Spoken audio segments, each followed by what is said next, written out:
위했죠. That youth are the future. But we are here. The future is now.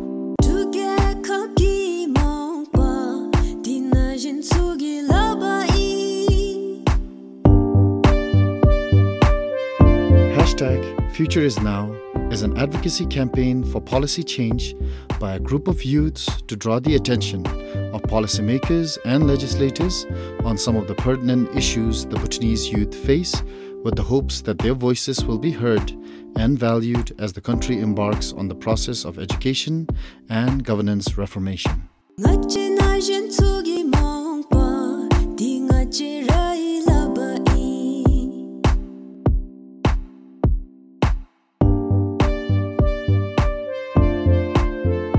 Do you seem to recognize this face? If you do, it's probably from Zumba, a dance-based fitness program. However, that wasn't the case always. Growing up, I was considered a below-average student. In the midst of that, people did appreciate for my dancing skills and they did recognize my performance ability. But that didn't really seem to matter because that wasn't going to pay my bills in the future. Now, it's been 2 years since I've graduated college. I still don't have a desk job, but how am I paying my bills? Zumba again, a dance-based fitness program, dancing that I've loved always. My potential. So help realize potential. Diversify curriculum.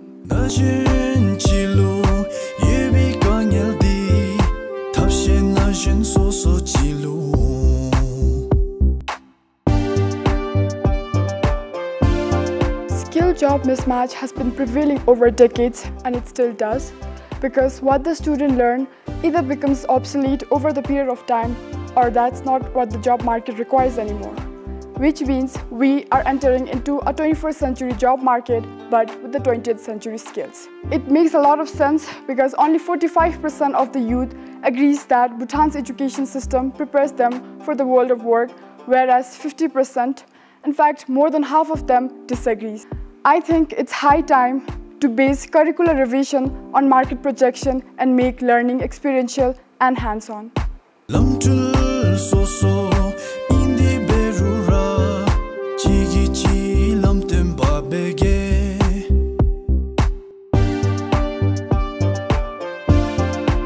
Once you're in the job market, what really matters is your skills and competencies, and not just your content knowledge. Only when I went to college, I understood the importance of learning to be lifelong learners, leadership skills, creativity, and confidence.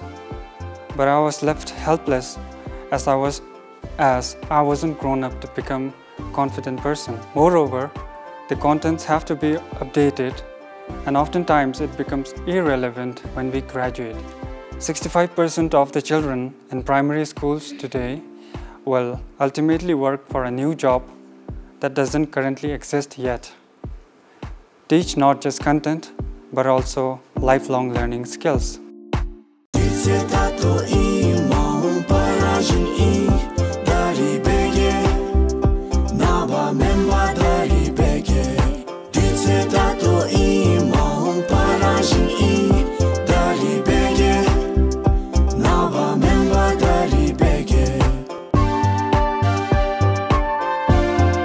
With the global pandemic hitting our country by the mid of 2020, we had to adopt new normals such as lockdown, staying at home, and online classes.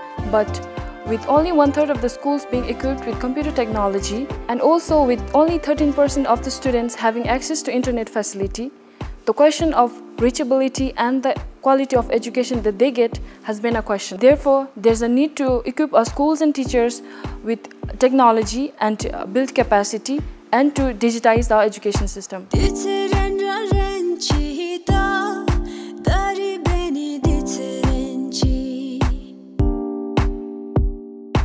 Wholesome education is a holistic and an inclusive approach, yet we conveniently sidestep the people with disabilities. Did you know 84.5% of the people with disabilities have never attended school or any sorts of institution? I mean, it's bad enough that in today's day and age, even the degree holder struggles a lot to get a decent job. I cannot even begin to think for those people with disabilities who wants to do something, who wants to be someone, but they are deprived of privileges as basic as education. I think they have been through a lot. The least we can do is make school accessible to everyone.